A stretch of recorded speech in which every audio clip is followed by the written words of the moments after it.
A very good morning to one and all here for this 1 week PDP PDP program, and I'm very glad to welcome all the participants for today's session.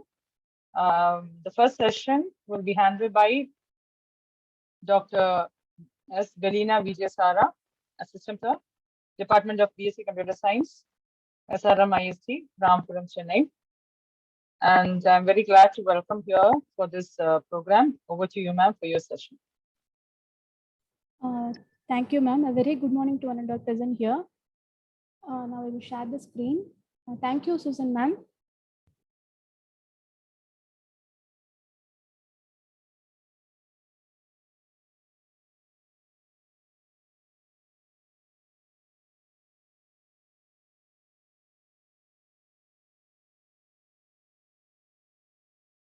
Ma'am, is the screen shared, ma'am? Yes, ma'am. Yes, ma'am, it's shared. Thank you, ma'am. So welcome to 1 week virtual PDP on an innovative teaching and learning practices of LMS. Today, I'm going to discuss about the class discussion using the board as metric and inquiry-based learning.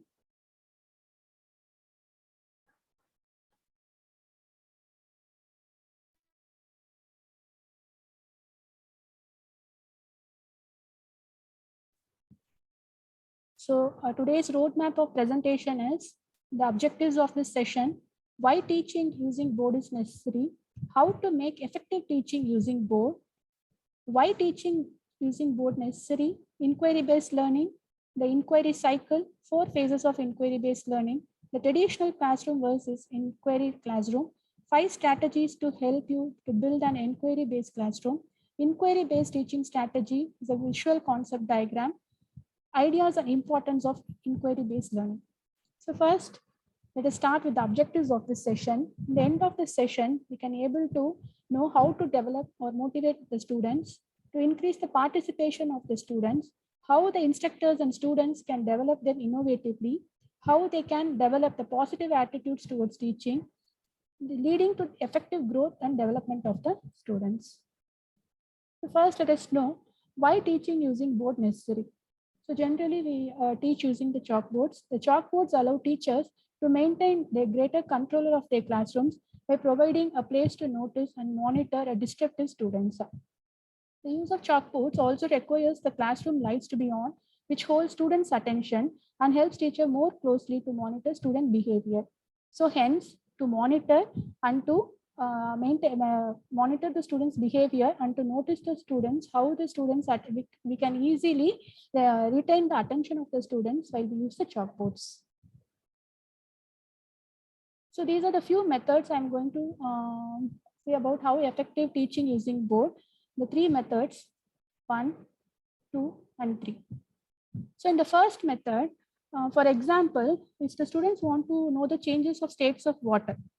So here, first the student, staff or teacher can explain all the points, and then we can allow the students, we can call the students, a student to present in the board, to draw a diagram in the board. And next we can call another student and to mark the various points.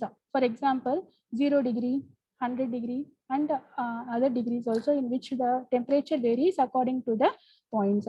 So we can call one more student and we can make the student to write what changes will occur at the particular point. At this stage, what happens means the fast learners easily do it. So in this, we can identify the slow learners and we can motivate them to do it. Because usually that type of students will remain in their place and they won't answer. So in this criteria, if we ask them to work along with it, they will enthusiastically participate in this work and they will also try to accompany with this. The second method is the teacher and along with the students. For example, I will write there are 2 types of process going to occur in the particular action. So I will write what are the 2 states. And in front of that, I will call the student and I will ask to write what changes is going to happen in the particular state and what changes is going to happen in the next particular state. At that time, teacher and student interaction will be more effective so that teacher will have a keen interest towards the students so that they can be motivated easily. The third part, the diagram or drawings or any queries. Suppose it's a computer science, queries can be written on the board, or programming code can be written on the board, and we can have a group discussion along with the students.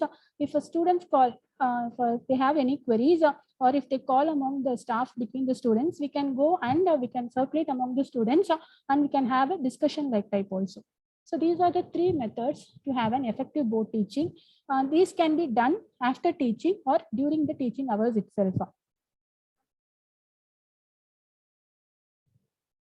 So for example, I have used the partial order planning in AI. So first we will discuss about the definition of partial order planning between the students.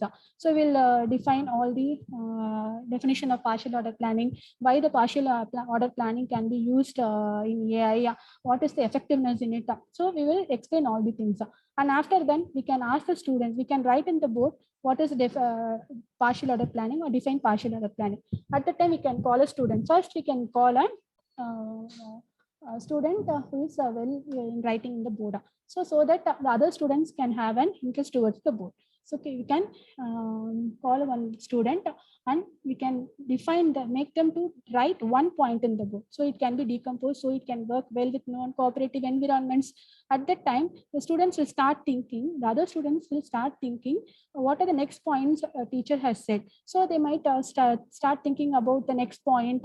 It consists of 2 states and start and finish. So I will ask, so what are the states in partial order planning? So major states, because there are a few more states between the start and finish. So what are the major states in partial order planning? So if the answers means, we can ask them to come and write in the board start and finish. But the second students will write only start and finish. So we can go and ask and sit in a place and we call another student. So what is the process going to occur in the start? So in the start condition, no precondition and effects there will be in the initial state. So in the finish condition, there will be no effects and preconditions or goals. If the students are not able to write what is start condition, what is finish condition, we may guide them, or we can ask their friends. So what is the start condition or what is the finish condition? If the friends say, they can write the same thing in the board. At that time, they will have a friendly manner between their students, and they can easily observe the things, they can easily learn the concept.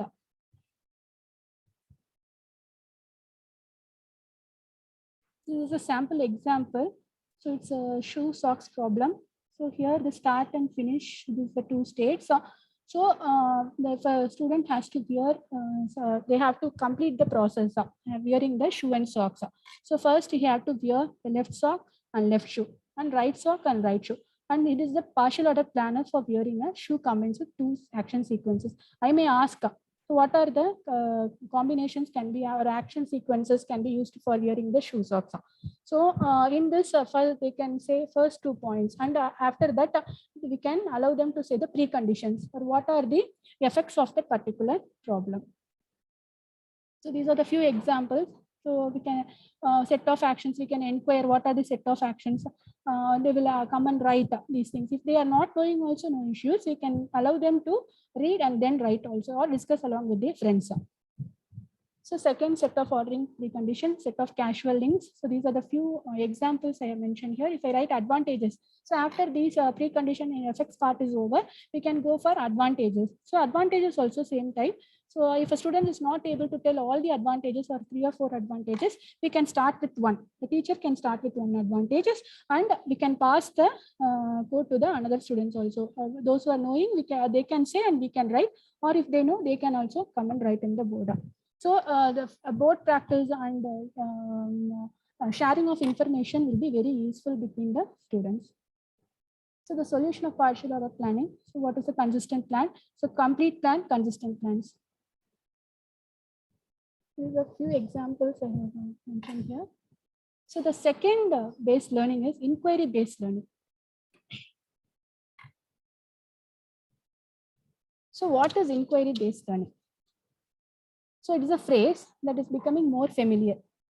In most classrooms, the model of student learning is fairly straightforward. The teacher himself or herself presents knowledge of the topic to their students, who observe the information and demonstrate their understanding through an assessment. So here, inquiry refers to questioning, and according to some, even it may be truth-seeking also. It can also be argued that the people engage in inquiry throughout their lives from moment they are born and begin seeking to understand the world around them. So what does it look like? Inquiry-based learning is a process or cycle. We can say it is a cycle so that the students can move through to the next cycle after they perform their first step. Because it is based on students' own curiosities, inquiry will look different in every classrooms. So depending on whom you ask, the inquiry process can have a few as a 3 steps or many as a, we can extend the steps to 12. By different names, they include the different types of activities.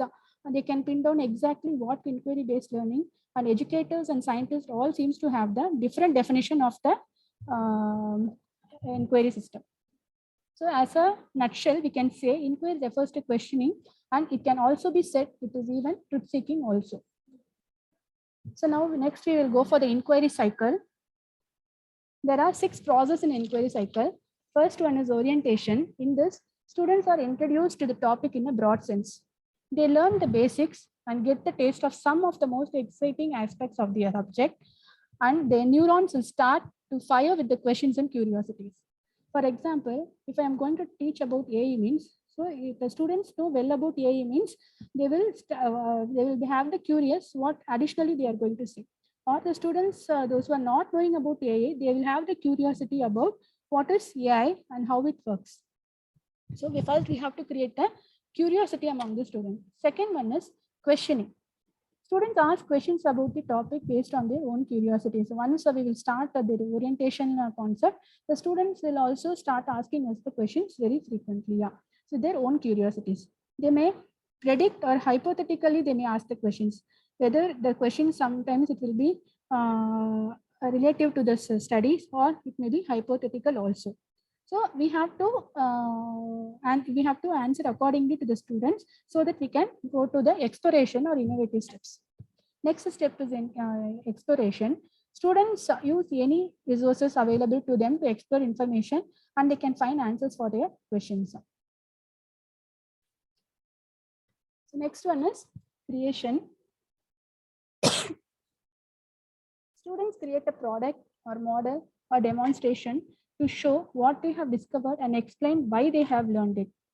So after questioning, after exploration, we can make them to do any creative work so that they can create the product or demonstrate that model, what they have discovered or what they have learned, and they can explain what they have learned.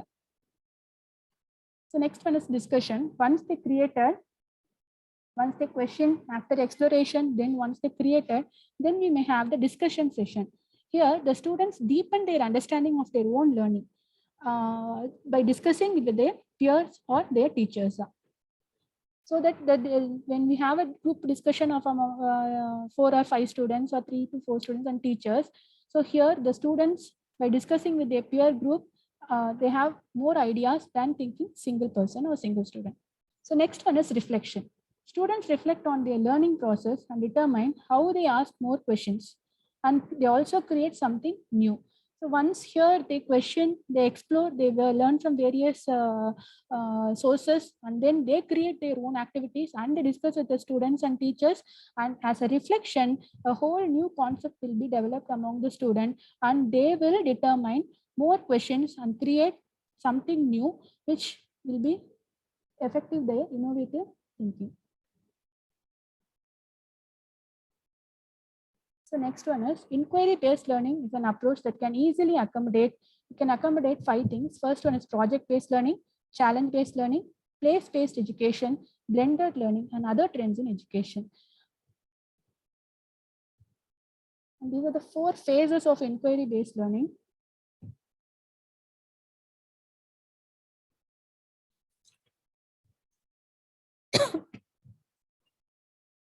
In some ways, inquiry-based learning might seem like a shiny or new modern way of teaching, but it is so different from everything we are used to seeing in the classroom.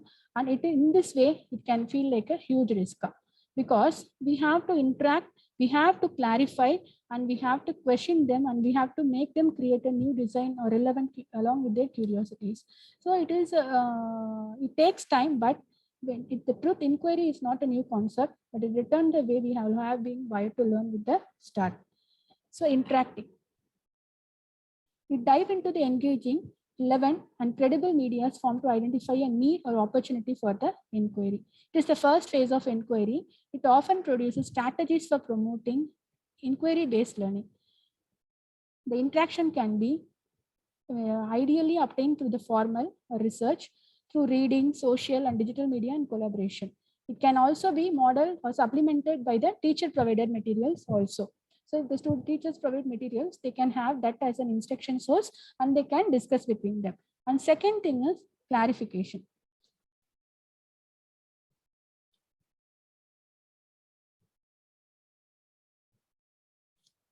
The clarification involves summarizing, paraphrasing, and categorizing learning with the teacher or expert support.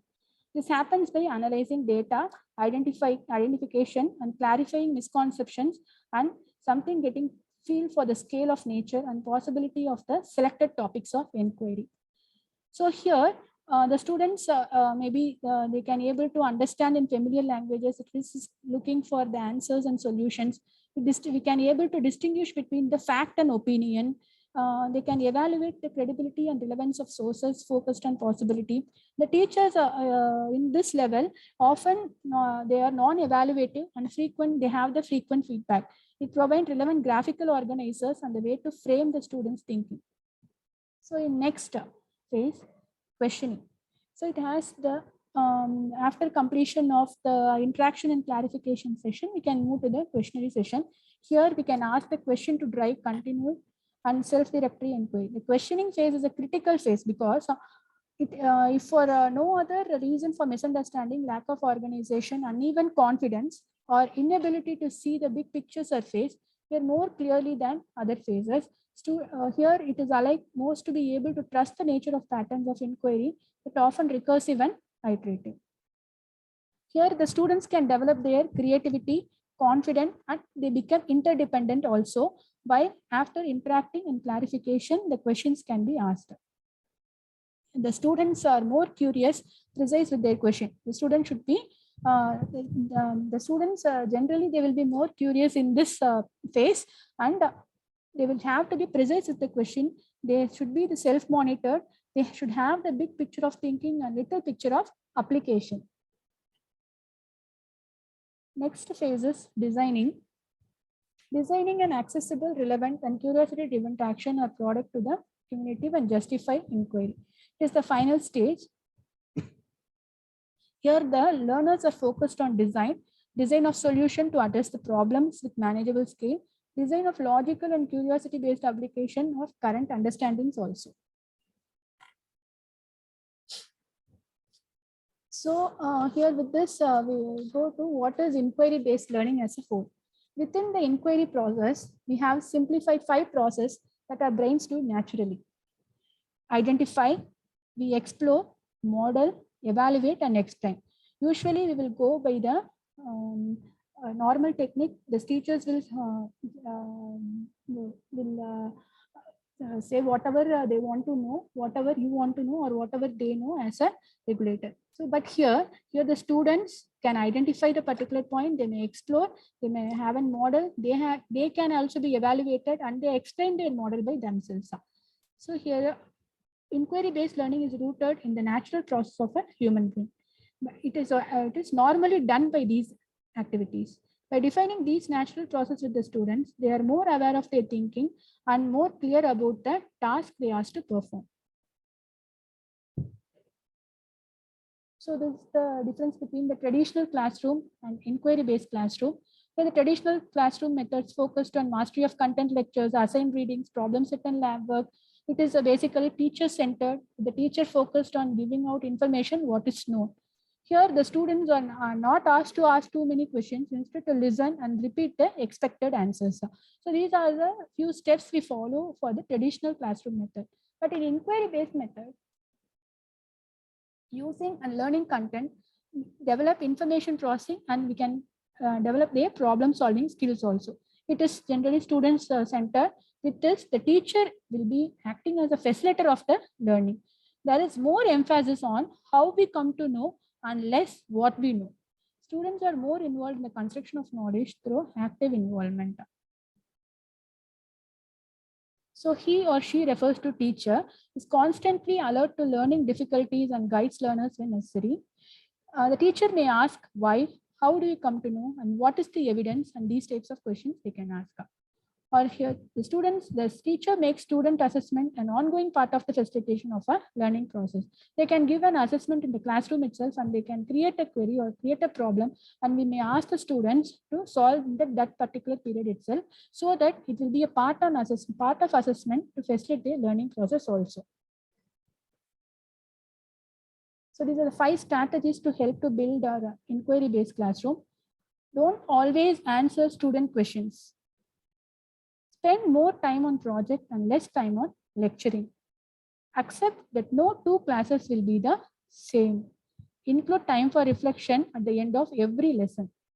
Learn alongside your students. So these are the few strategies we can especially to help to build our inquiry-based classrooms. So next, the visual concept diagram. So first we can be clear with the problem statement, and then data collection, and we can analyze and conclude. So in problem statement, we can determine what is to be investigated and formulated a questions by using the hypothesis. Data collection, we can gather as much information about the topic from the appropriate sources. And analysis, we can examine and discuss the findings and provide appropriate explanations, or we can have to give the clarity for their findings. And finally, we can conclude based on the analysis, determine solution related to the original problem statement. So here the problem statement along with the data collection and analysis, we can conclude how the problem statement can have a solution for it. So we can add some questions like, what will I learn from the topic? For example, in the previous topic, what is partial order planning? What will I learn from the particular topic? What will I create? For example, we have seen about the shoe socks problem. So what are the problems I can create more so that I can find the solution for it? So what will I solve? What do I love? What are the interest?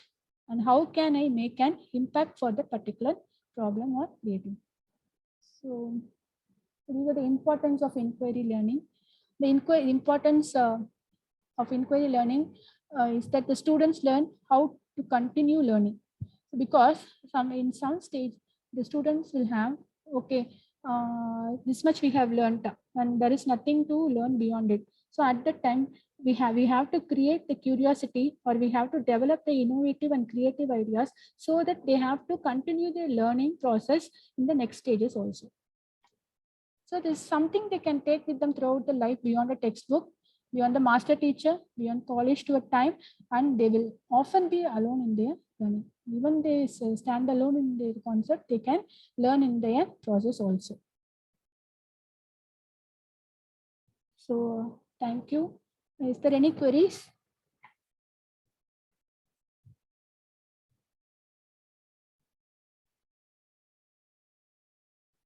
Dear participants, is there any queries regarding board section and inquiry-based learning?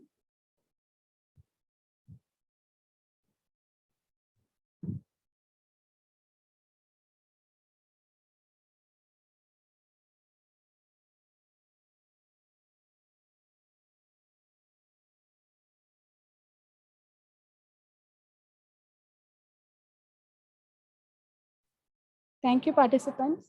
Now we will move to the second session of this PDP. Now I welcome Dr. Surya Susan Thomas, ma'am, Assistant Professor, Department of Computer Science, to proceed with her. Thank you, Belina, ma'am. And good morning to one and all present here. After this, we were hearing about many pedagogical methods for the past 4 days, and I hope that it was very useful for you. And today's session, I will first share my screen.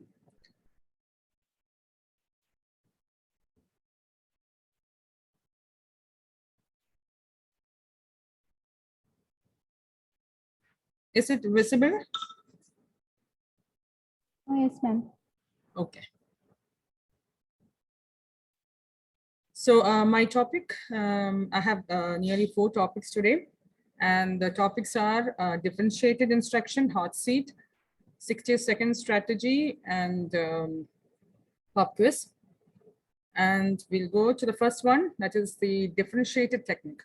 So why do we use a differentiated technique in a classroom, whether it's a school classroom or a college classroom? Why do we use a differentiated technique? So like we have maybe if we have 30 or 40 or 50 students in a class, the students, their learning ability, their circumstances, their background will not be the same for all the students.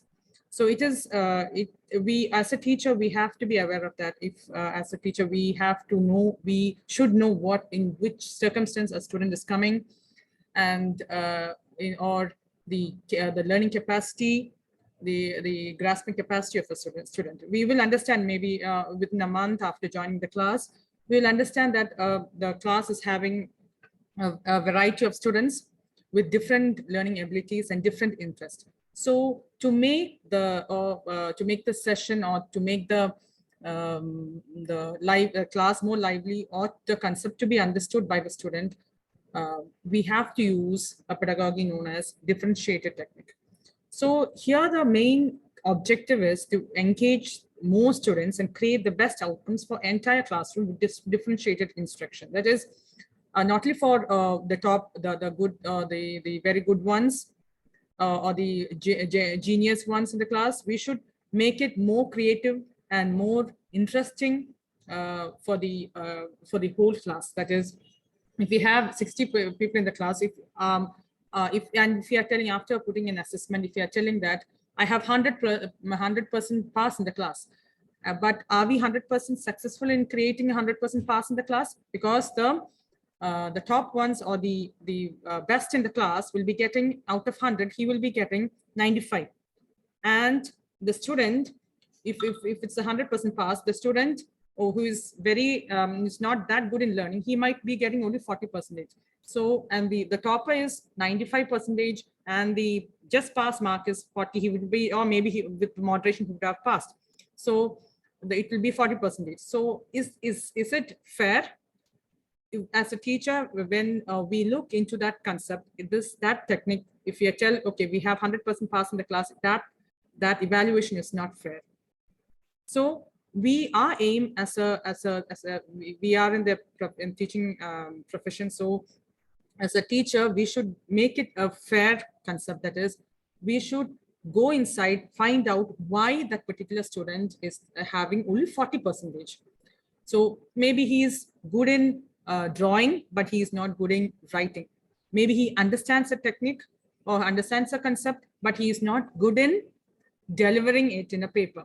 So we should make new techniques. We should differentiate the students. That is, this particular student is not good in writing, but he is good in drawing. Maybe with visuals, he will be able to tell the concept to us. Okay. And maybe the student who have got 80%, maybe what he needs on the first phase, he will not get the concept.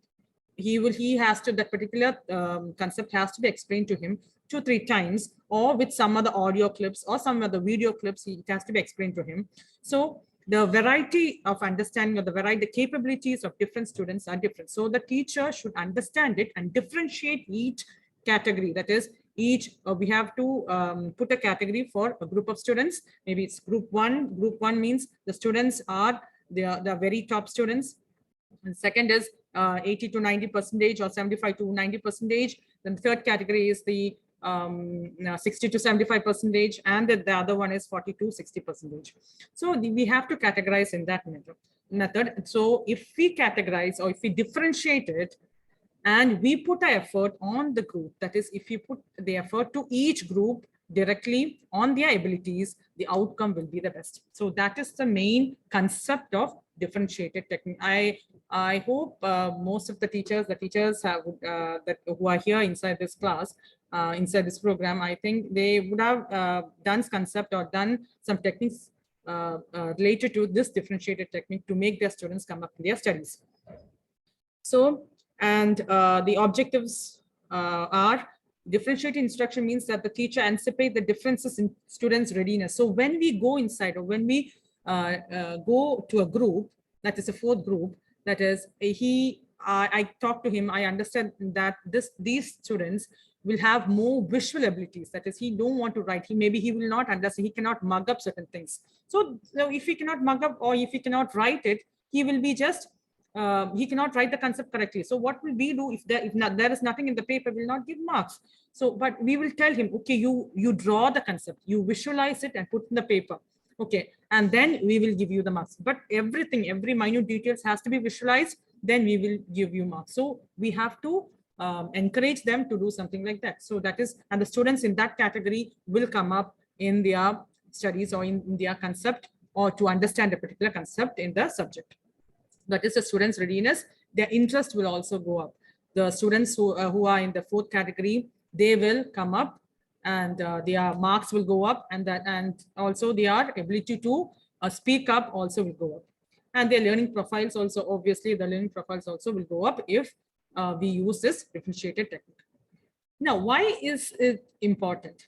So why differentiated instruction is important? Because we have each student will be having different needs. So like if in India, it's not that common, but in other countries, especially like after the Ukrainian war, we have heard about refugees.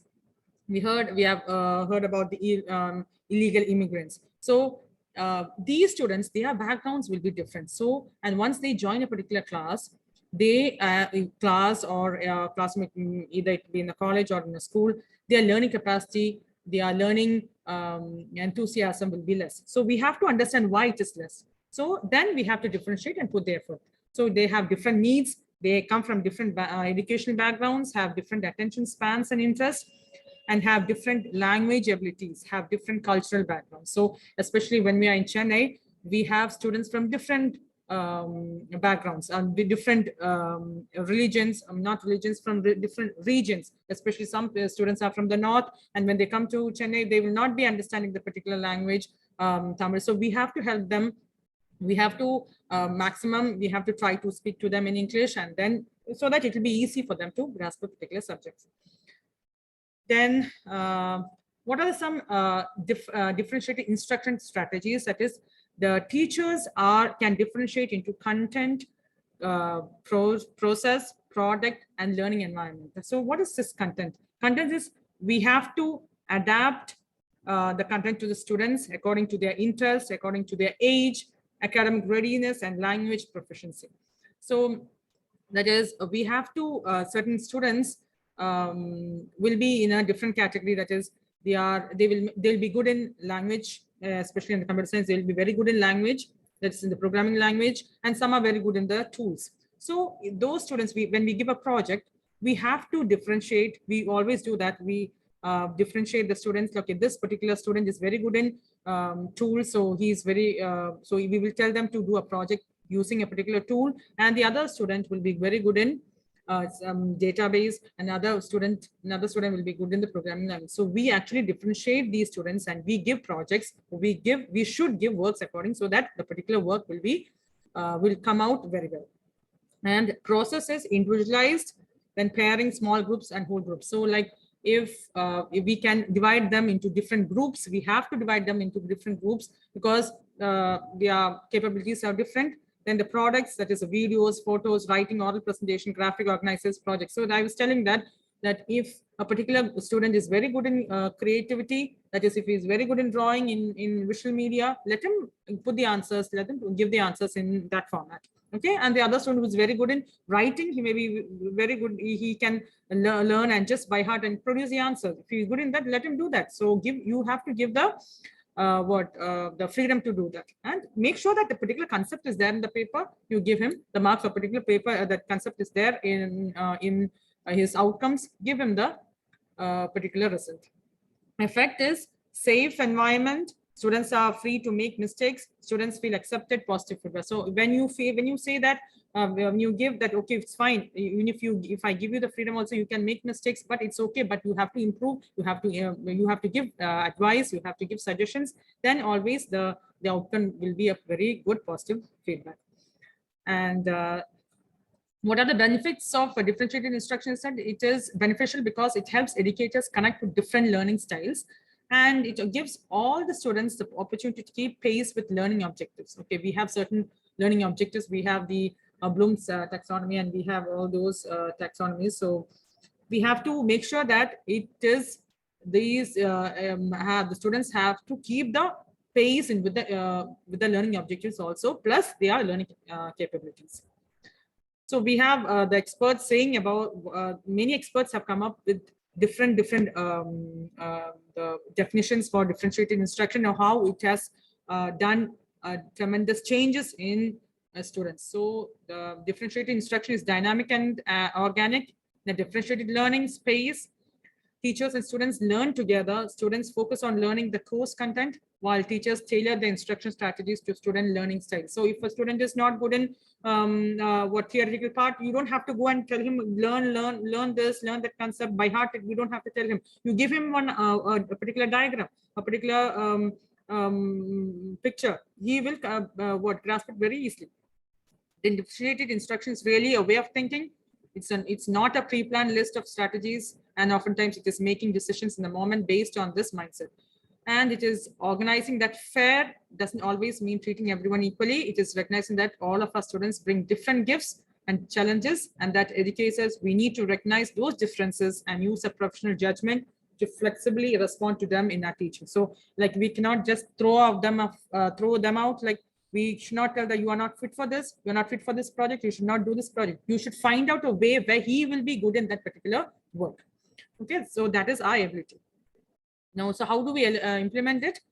We have to offer students option to choose from in assignments or lesson plans. First, when we start the class within 1 month, if we should understand, or we should give some work to understand the capabilities of the students. And you have to provide multiple text and types of learning materials, utilize a variety of personalized learning methods and student assessments, and customize teaching to suit multiple forms of intelligence. Okay.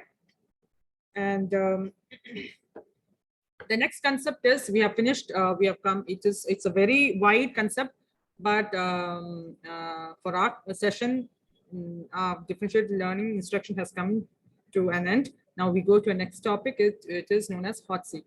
So actually in quiz, in interviews, we have seen this hot seat case, that is, we'll be the special person that particular moment. So if we are in that, or if you are going to, please come forward, please sit here, and we will be facing the audience, then we'll be in the hot seat. So that is also one kind of pedagogical methods to teach or to bring out the learning and interest in each student.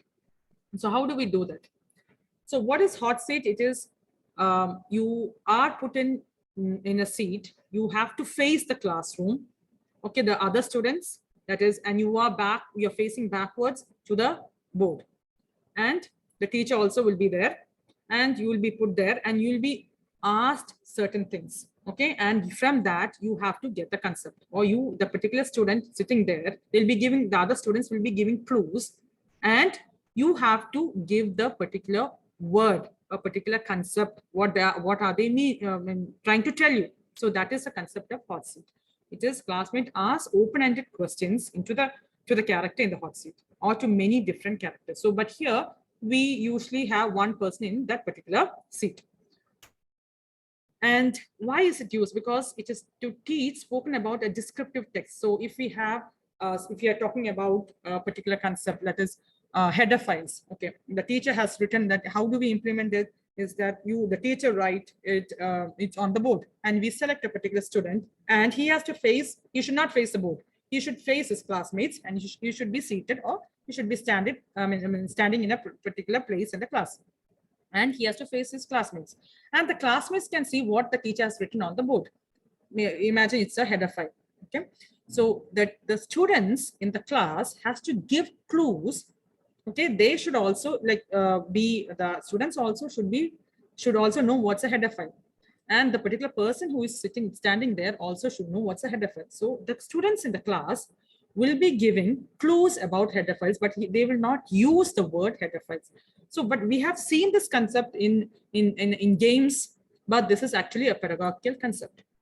And the particular student will try to get the clues from the students, and and he will try to answer that particular word. He has to come up with that particular word. We have seen dumb charades, but it is something very similar to dumb charades. But there it is only action. But here you are giving clues in sentences or anything. So the student who is in the hot seat should give that particular word. Why it is used? Because when the teacher will be telling tomorrow, I'm going to keep a quiz or keep a hot seat concept for tomorrow's class, and this is a particular topic. Okay, from so and so page you're going to learn, and I'm going to ask you, going to give you a concept known as hot seat, and we're going to play this, and we're going to study how the teacher can understand how a particular student has come up, or whether he has learned it, or the class has learned the particular concept, or whether they have got the particular concept from the teacher. So it is both ways. That is, the teacher can understand what he has taught, whether it is in the correct way, and whether students have got it. And also it is a kind of assessment also. Okay. And hot seat strategy is a role play strategy that encourages the students to build up the comprehension skill. That is, you have to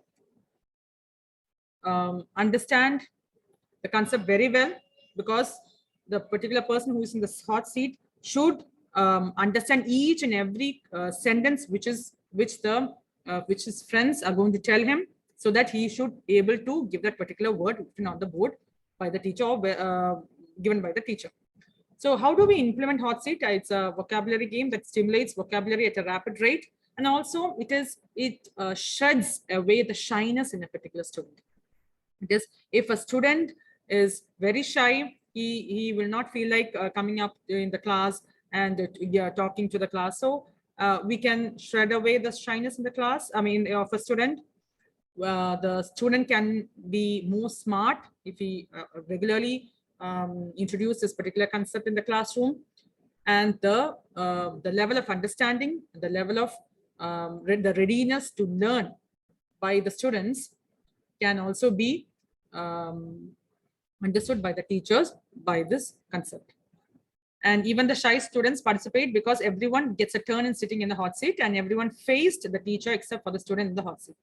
And also we can understand, like, how many students are asking the questions. Like, a particular person is in the hot seat, and also the other students who are there, how many students are asking the questions, how many students are not asking the questions. From that also we can understand, the teacher can understand that that student has not learned, or he was not attending the class, or why he's not interested in the particular subject. We can understand, we can make many conclusions from this concept.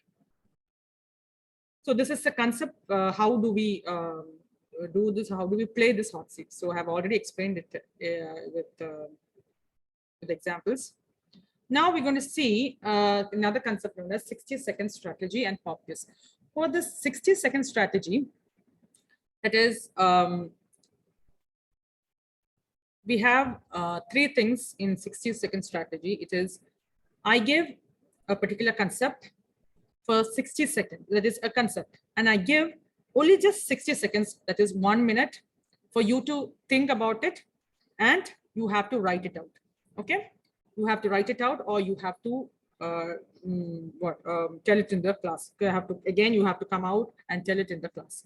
Okay, so it is a kind of you have to be really good in the particular language. The teacher will be giving to you, that is this particular thing. We're going to this is the concept you're going to learn and come, and he will be giving a topic, and he'll be telling each one to give a 60-second talk, that is 1 minute talk about that particular concept. Okay, and that is then valued or evaluated, or it has been reviewed by the other members in the same class. So, and it is like respond, reflect, and review. I'll explain it. And it is the learners. What is respond? That is learners who watch the presentation. The presentation means the presentation given by the student in 60 seconds, have 60 seconds to write their thoughts on the topic that was presented. So it is, I am going to give the particular teacher, I have told a concept to a student, he will come to the class on the front. I mean, he stands in the front of the class. He gives the topic, okay, and the students in the class has to review. That is, how did he tell? The person who's sitting there has to write how did he tell about that particular topic. He is actually writing some review about what he have spoken, what the other person have spoken in the class. And then next is the learners have 60 seconds to write down the feedback on the presenter's work. Okay. And that is known as reflect. And then the learners have 60 seconds to provide positive affirmations and praise, and also share their feedback with the presenter in small groups. That is, how did he, the person who was talking about the particular topic, how did he do the particular work, and or how did he present it, one thing, and how will I present it? If that topic was given to me, how will I present it? Okay, so these two things, that is not two things, three things. One is respond, one is reflect, and one is review. So these three things will be given by the class. Okay, one from the a particular, either it can be an individual playing concept, or it can be a group playing concept. And so this is a video. If I'm just going to play this video, please check whether is it working for you. And then we'll start the rotations. The respond, reflect, review protocol is an active engagement activity where students evaluate each other's work. The first part of it, students respond to a given question or prompt. When the timer dings, be ready to rotate. They rotate in order to reflect on what was written and leave a piece of feedback. How can your partner strengthen their response? Rotation 2, and then they rotate to a different desk and leave a positive affirmation or praise. Once they return to their desk, they're able to review and share. Megan said, I like your evidence. It really supports your answer. It really helps students understand what makes a good response and ways to improve their own learning. And then we'll. So this is, I hope you have seen the video, and so that is the concept, or that's how it has been played, or it has been implemented in a classroom. So what are the pros and cons of this? It says the learners learn how to give feedback to others in a positive and constructive way. And this is also an excellent way for learners to actively engage with other learners' presentation. So usually when when person gives a presentation, the others, the 100% concentration will not be there from all the participants. But here, if we implement the 60-second strategy, then everyone will be giving their full support and full concentration. Because why? Because they next is that they have to give a review about that particular person's presentation and also their concept about that particular topic. And what are the disadvantages is learners need to know how to be positive in feedback, because negative reviews also might hurt. Like if I tell about that presentation was not at all good, it was very bad, so it will create a negative impact on the presenter. So that is one particular disadvantage which is being told about this concept. Now next concept is pop quiz. That is, pop quiz is, we usually do that in the class. We implement that in the class when a teacher goes to the class. Before starting, I usually implement it in the class. Like this, it is not a quiz. I ask questions. That is, when I go to the class, I just brush up. How do I brush up the things which was taught in the previous day? I go and ask class. I'll ask a question to each person, and maybe I'll get the answer in between, and then I will ask another question. So it is a kind of pop quiz, a manual way. So you can actually give a quiz in the paper format also, or by asking questions also. And suddenly you just ask some questions. It's kind of a surprise, very, very similar to a surprise quiz. It is known as the pop quiz. And why do we use this? Because we have in the curriculum, we have formative and summative assessments. And summative, it comes under formative assessment. Quizzes always comes in formative assessment. And what is a quiz? It can be defined as a game or a brain teaser to test. It's a brain teaser, and the brain teaser or to test knowledge of a particular student. It is also element of competition, that is the other students will understand, want to understand what did the other person get, how good am I in my subject. And this is an engagement method. Like if you talk all the time, it is boring for them. So engage them. Each one has to be engaged. Then we usually we give the in Google Forms we give some quiz. But here we have different forms of giving quizzes. Either it can be manual one, either it can be through an online one. So quiz is always an engagement method. It gives teachers and students a moment of reflection of what they have studied and what they have delivered as a teacher. And quizzes are just a prerequisite for a successful completion of courses. So either you have to put a test. So, but if you suddenly want to know what is happening in the class, whether the student have understood the particular concept, that is a particular concept, a particular unit, we have to put a quiz. It can be a surprise quiz, or it can be a formally told one. And so pop quiz for assessment is it's a short test given to students without prior knowledge. I will not tell, that is a difference. Normally quiz can be a pop quiz or the normal quiz. That is, I can tell them tomorrow so-and-so topic, you're going to have a quiz.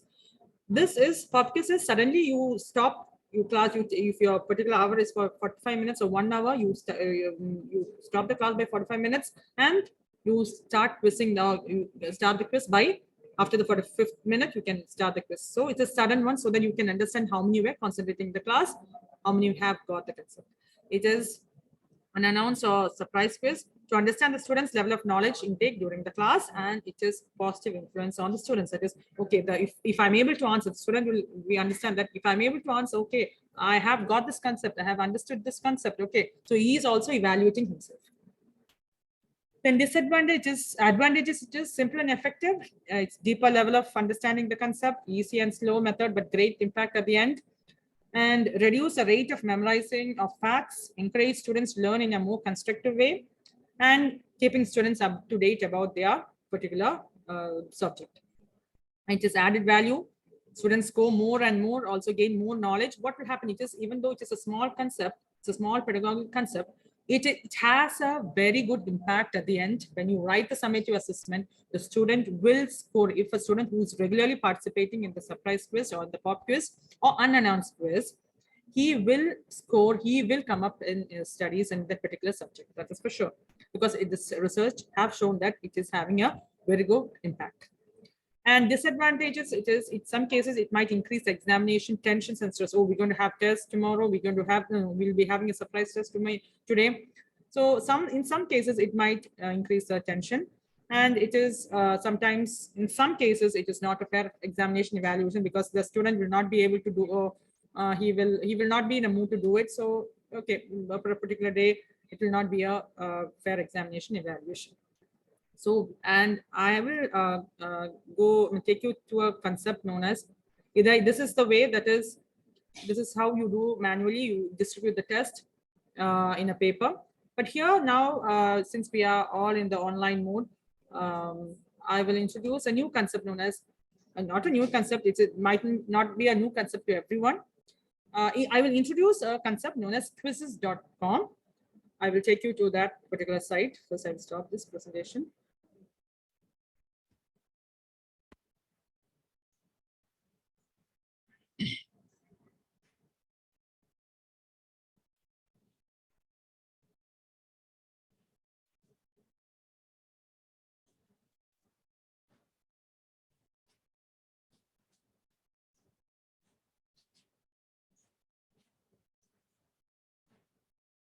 Are you able to see my screen? Quizzes.com. Are you able to see my screen? Belina ma'am, are you able to? Okay, okay. So this is this particular site. You have to go to quizzes.com. That is QIZIZZ.com. And you will be using using your phone number. You can go in, you have a free trial. You can go inside, or with your Google ID, you can go inside. And this is the page you will be directed to. So if I am at computers, I can create my own quiz, or I can have a number of quiz here, which is already there, created by the some other teachers, and they have posted it as public. So these quizzes are also given to us, okay, or we can see those quizzes. So this is one quiz, and you just have to play this. You can give it, you can, okay, this is which has already been created, and I can share it, okay. I can share it to a share invite. I can just take that, copy that link and give it into the particular group, in the WhatsApp group or in the class group, and make the students do it. So how do you play this usually? I can go here.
Sorry for interruption. My connection got disconnected.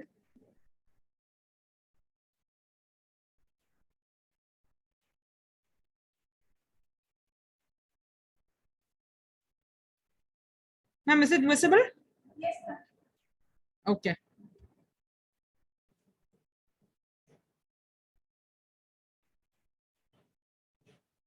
So this is how it looks like. And these are the things, these are the questions which has been already given there. It is, I've taken a quiz which is already there, or we can even create a new one. Okay.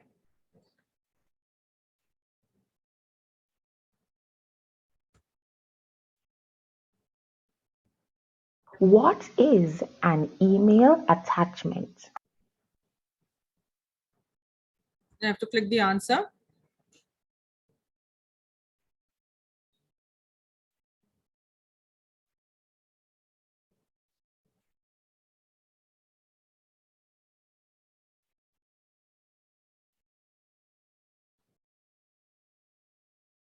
So these are the questions, and this is how it will be displayed to the particular student.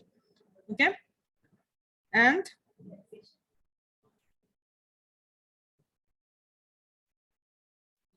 here we can also create our own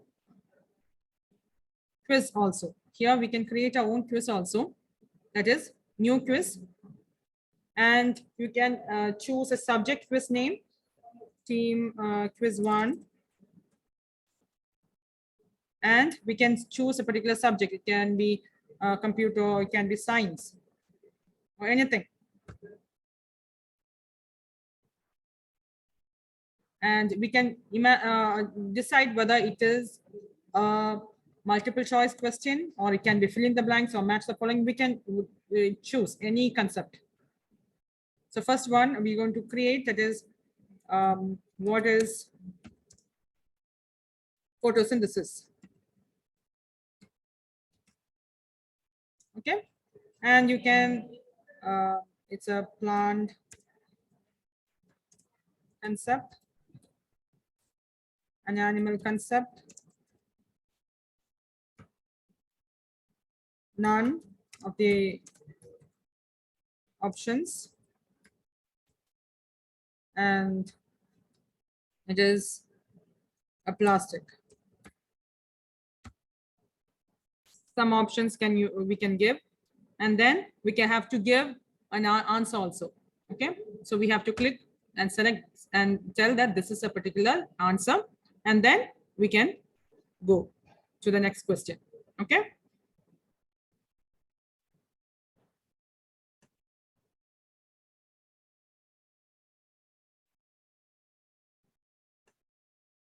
If you want to give an explanation to the answer, you can give, or otherwise leave it.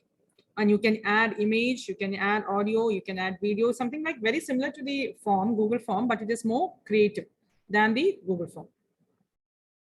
And next is, I cannot see the save option here.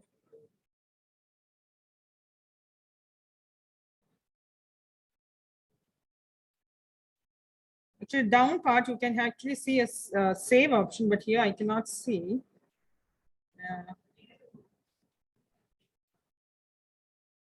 Yeah, it is save. You have a say option called save, and the particular question will be saved for you. Again, you want to add more questions. Okay, add multiple choice. I add fill in the blanks. You can give. What is a computer? Okay, and it's exactly or somewhere nearby or contains a particular word, that is enough. You can give the mark. It's a machine. Okay, we can type the answer here. You can tell it's a machine. And again, you can have your image or audio or video, anything, and then again save. Okay, and you have 2 questions for your quiz right now, and you can save it. It's already saved, and then this question can even have, you can even import the questions. We have created the question and it is imported and it has been kept in the spreadsheet. You can have that also here. You can actually copy, import it here. Okay, so you can even change, that is the level of the question also. It's preview, it looks like this. The participants can view it look like this. What is photosynthesis? This is a plant concept. And then the next question will be, what is a computer? It is a machine. You can type machine here.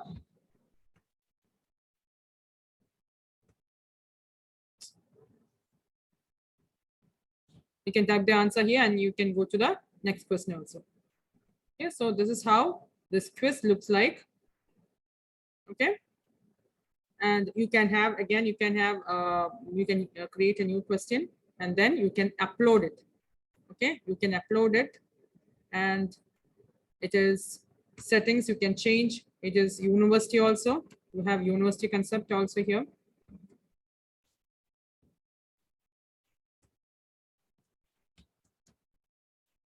Up to university is there. You can save, and if it's English or whichever you want. That is, this is a quiz one, and this is the quiz we have created. You can actually share it to your, copy the link and share it to your particular group, to the student group or WhatsApp group. And this is how you play. Okay, so this is a one tool to create a surprise quiz or a informed quiz. Surprise quiz is an uninformed quiz, and if you want to create an informed quiz also, you can use this particular tool. This is one of a tool which you can create a quiz. So I feel there are many concepts. So I feel this is more interactive, or this is more creative. The visuals are more creative than the other ones. Okay, and if you have any queries, you can ask.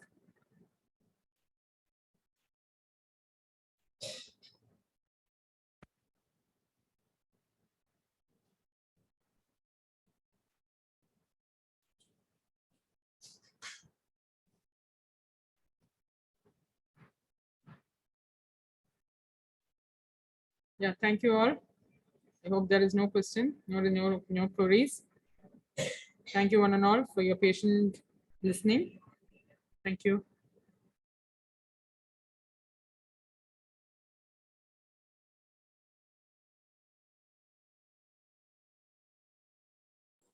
Thank you, Susan, ma'am.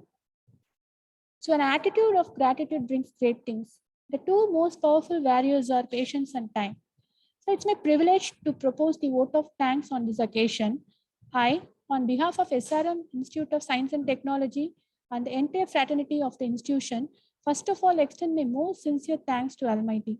I remain grateful to our director, Dean SNH, VP Academic, and VP Admin for their motivation and support.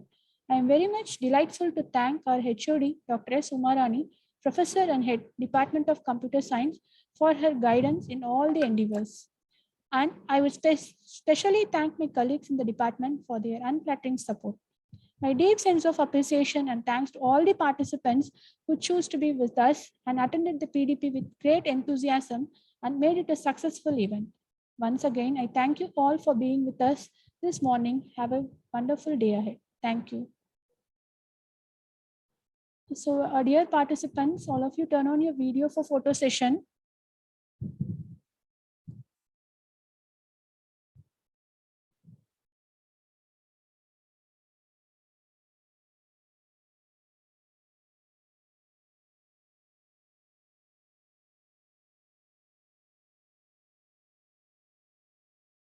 Dear participant, I request each and everyone to turn on video for photo session.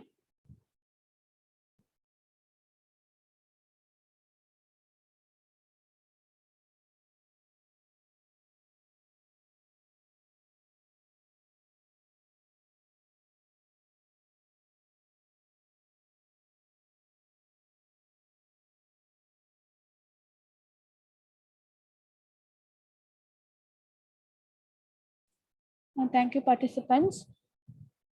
Now I will share the feedback link so that you can submit your feedback.